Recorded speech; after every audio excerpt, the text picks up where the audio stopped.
Hello guys, how are we all doing? Welcome back to yet another video. Today we are back with championship content and the international break is nearly over, thank God.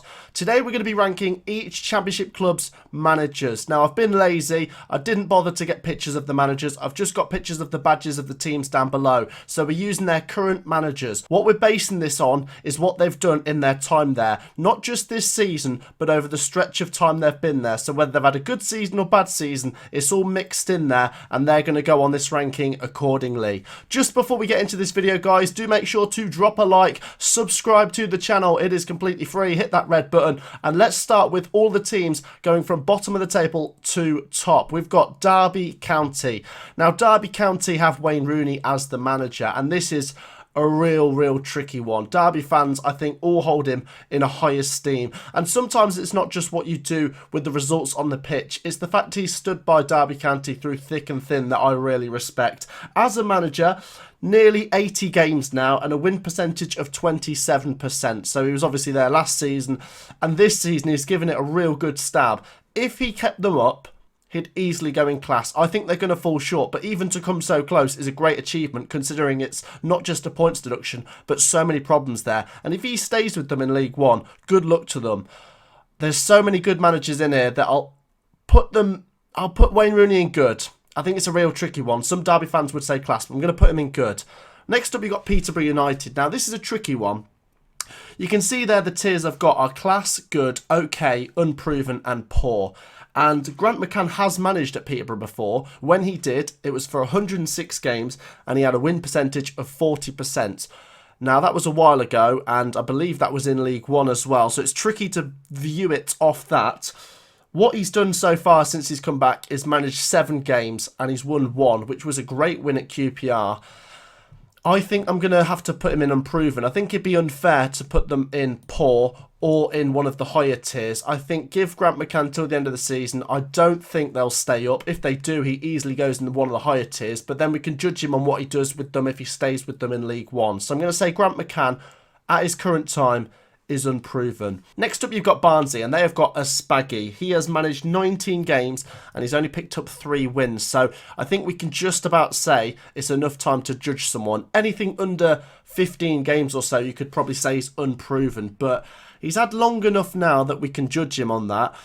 And although he hasn't been terrible, I think he hasn't reversed things. But you can see, if Barnsley win that Reading game at the weekend, you can see Barnsley staying up and then he easily goes in one of the higher tiers. But up until now, 3 wins in 19, I'm going to say poor.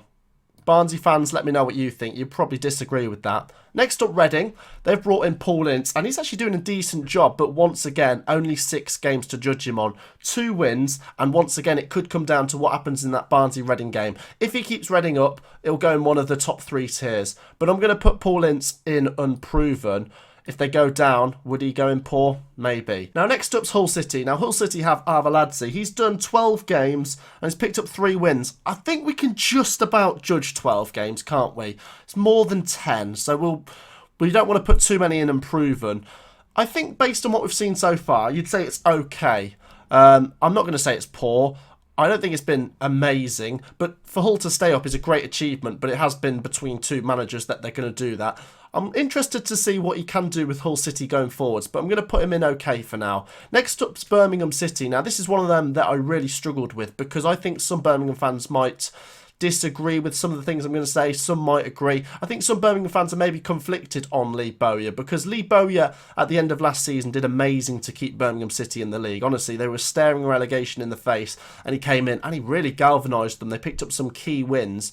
But this season, I feel like there hasn't been much of a progression. But you can factor in Birmingham City aren't bringing in some of the players and injecting as much money as some of the other teams in this division. So I don't think they've gone backwards, but they haven't necessarily gone forwards. At the start of the season, they looked all right. They have had injuries, which is something we'll factor in.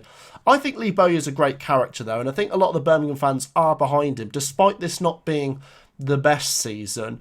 I'm just going to nudge him in good. Let me know what you think, Birmingham fans. Next up, we're going to go to Bristol City. Now, it's Nigel Pearson, and he's had 55 games, and he's won 25% of them. I think the thing I'm struggling with here is Bristol City, for me, are a big club. It's a big city and they've got big potential. I think they're underperforming as a club. And do I put that down to Nigel Pearson? Possibly. On his day, he's pulled out some good wins. But like I say, Bristol City in the last 5 or 6 years have been playing for, well, they've been battling for the playoffs in some seasons. So I don't think they've been great under Nigel Pearson. I'm gonna put him in poor. Next up's Cardiff City. You've got Steve Morrison. He's only had 26 games, but he's won 42% of them. So he's really dragged Cardiff City away from it. And it's another one where I'm looking forward to see what he can do with the club going forwards. What he's done so far, I think undeniably, he has to go in good. Next up, Swansea City. Now, Swansea City is a tricky one because it's Russell Martin. Russell Martin has implemented a new style of play. They play possession-based football, and when it works, it works. And it hasn't worked over the course of the season. And when you think they had Cooper for the last couple of seasons and they've been almost becoming used to finishing in the playoff picture, this has been an underperforming season, but there is good signs. So you have to kind of counter that argument. I'll put him in okay, but there's real potential for Russell Martin to climb this ranking. Next up, Stoke City, Michael O'Neill. Now, I'm not just judging it on this season, remember. I'm judging it on his time as a manager of Stoke. What he's done, 130 games, a 38 win% ratio. So I think up until maybe the start of this season, you know, maybe 15, 20 games into the season when Stoke were looking okay, he'd have been in the top 2 tiers. Maybe good. But I think through this season, he might just have dropped one place. And if you're basing it just on the last 20 games, you'd probably look at the bottom tier. But it's a tricky one. Michael O'Neill, I don't know how much longer he can last at Stoke if things don't turn around. I'm going to put him in okay.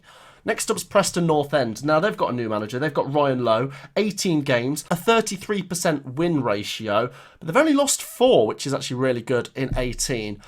I think he's stabilised Preston, and more than that, he's improved them. Once again, he hasn't had all too long at the moment, and it's one of them where some of these managers, you know, Coventry and Blackburn have had managers for 250 plus games now. This is very hard to judge Ryan Lowe on. I think if he gets next season, I'm excited to see what he can do. But based on what he's doing so far, you'd have to say he's actually been pretty good.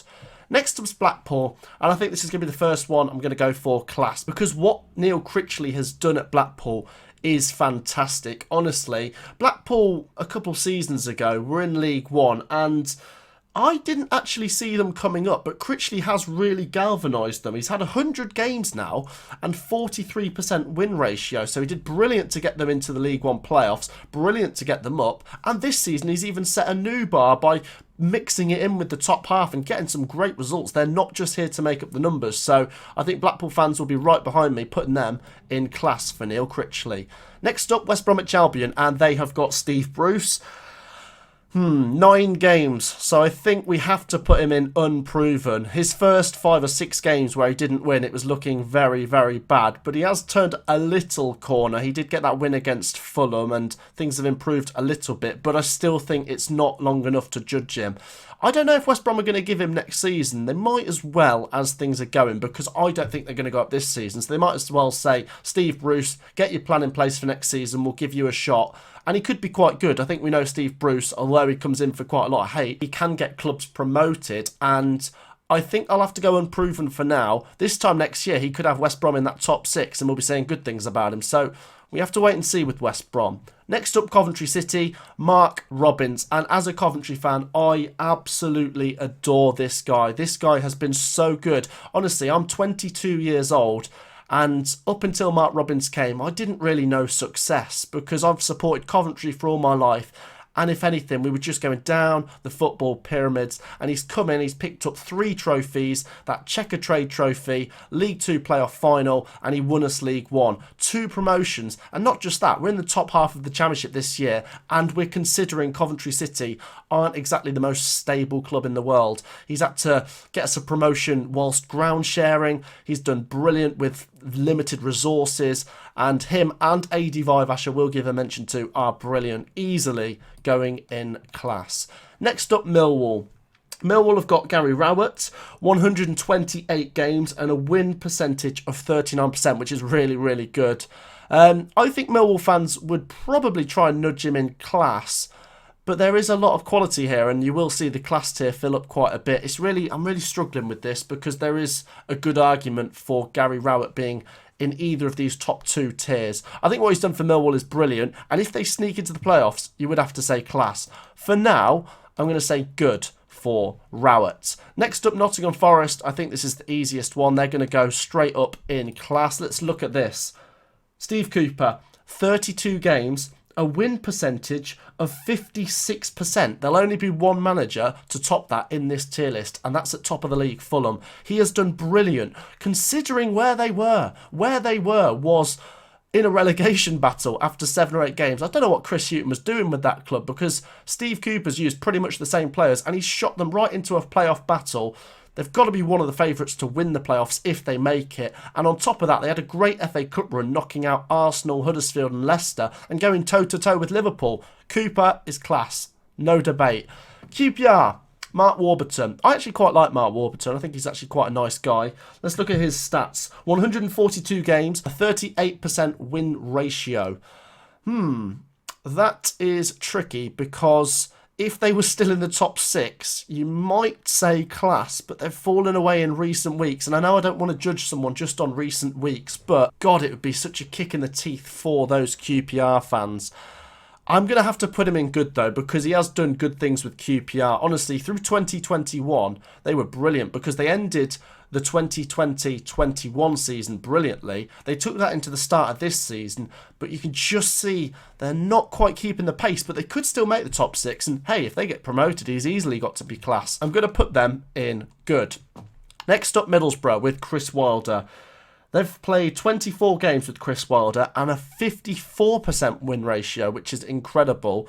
They weren't quite in a position that Nottingham Forest were, but they weren't really going anywhere with Neil Warnock. They were kind of stagnant, is the word I'd use. They were just sitting there, and they're a club with big potential, aren't they, Middlesbrough? When you think the players, the fan base, they've got the real potential, and they really should be battling for top 6. And Chris Wilder's corrected Middlesbrough's position as far as I'm concerned. I think it's going to be very close for them to get into the top 6. I think they could do it, but there's so many teams scrambling for it that it'll be fine margins. They just need to be consistent. Their home form is something that's been brilliant under Chris Wilder. If they don't go up this season, I think they definitely need to give Chris Wilder next season, and he'll have a full season and a full summer to recruit. I think you have to say he's been class. Next up, Blackburn Rovers. Now, this is a tricky one. Easily, Tony Mowbray goes in the top 2 tiers for what he's done at Blackburn because he has dragged them up from League One. I think easily Blackburn do belong in the top 2 divisions of the English football pyramid anyway. But there's positives and a couple of negatives. There's definitely more positives than negatives for Tony Mowbray. His win percentage ratio is 40%, and he's had 260 games, which I believe is the longest serving manager out of all of these. And that is very good. If they make the top 6 this season, I'm going to definitely say class, but I'm starting to think they're just going to miss out, and it'd be almost a recurring thing for Tony Mowbray. And it's like I've said before, this isn't just at Blackburn, but at other clubs he's had a good start and he just doesn't seem to finish seasons particularly great. I'm going to put Mowbray in good, though. I think Blackburn fans do really like him, and I think some of them would make an argument for class. Next up, Sheffield United. They've got Heckingbottom. He's obviously put Sheffield United back where they should be. You know, they were doing terrible under Jukanovic. And Heckingbottom's had 20 games, so definitely a long enough time to judge him now. And 55% win ratio, so they're definitely in the mix. I'm more in favour that they will make the top 6 than won't, because they're on the up. I'll be surprised if they fell away. There's only been a couple of blips. Like I say, when they came to Coventry, that was a real weird result. But as long as it's a blip, they're on course for the top 6, and that's very good considering he hasn't had them for the full season. He's had to pretty much take them from a disadvantage to drag them into the top 6. So Heckingbottom has done good for Sheffield United. I'm putting him in class. Next up, Huddersfield Town. Huddersfield Town have obviously got Carlos Corberán. He's had 92 games. Remember, we're judging them not just on this season. So you might have to balance in a bit of last season with this season, but I'm not going to take anything away from this season. So last season, it was not good for Huddersfield. I think since they've come down from the Premier League, up until this season, they haven't been great. And last season was a real low. And I think a lot of people predicted them to actually go down at the start of the season. I didn't, but I didn't expect them to be as good as they have been this season. I think this season's just taken everyone by surprise. And if they finish in the top 6, they will have to go in class.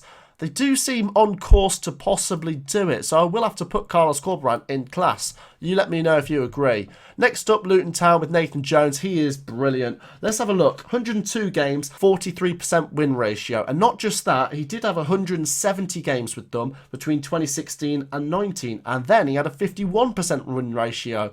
So I think a lot of Luton Town fans love this guy. When's the statue going up, hey? Honestly, really, really good manager for Luton Town. And no disrespect to Luton, but they are competing with big clubs with massive resources. So what Nathan Jones is doing is sensational. He just grinds out wins, doesn't he? I'm going to have to put him in class. Now, next up, you've got Bournemouth and Fulham. And like I said, this is really tricky because I'm filling that class tier so much because there's been managers that have been brilliant this season. And I'm not just trying to make everyone out to be good, but I think you can't argue Bournemouth and Scott Parker have to go in class because they're on course for promotion. I know everyone expected it and they've had brilliant transfers coming through and it's definitely helped them, but at the end of the day, he's still got them promoted, so I don't think you can argue with that. Scott Parker has had 40 games and a 55% win ratio. He has to go in class. Next up, Fulham with Marco Silva. They've had 41 games and a 60% win ratio. Once again, everyone expects Fulham to do brilliant, but sometimes it can come with a bit of pressure, but I know he's got a great squad and he is delivering on it. He has to go in class. I know a lot of people are going to be like, how have you put 9 managers in class? But at the end of the day, there's a lot of managers in the Championship that are doing very, very good things. It's quite hard to separate the good from the brilliant. Let me know your thoughts down below. That wraps up this video, guys. Like I say, that's a very unbalanced tier list, but you let me know your thoughts down below. Feel free to agree or disagree down below. Do drop a like and do subscribe. I'll see you in the next video. Peace out.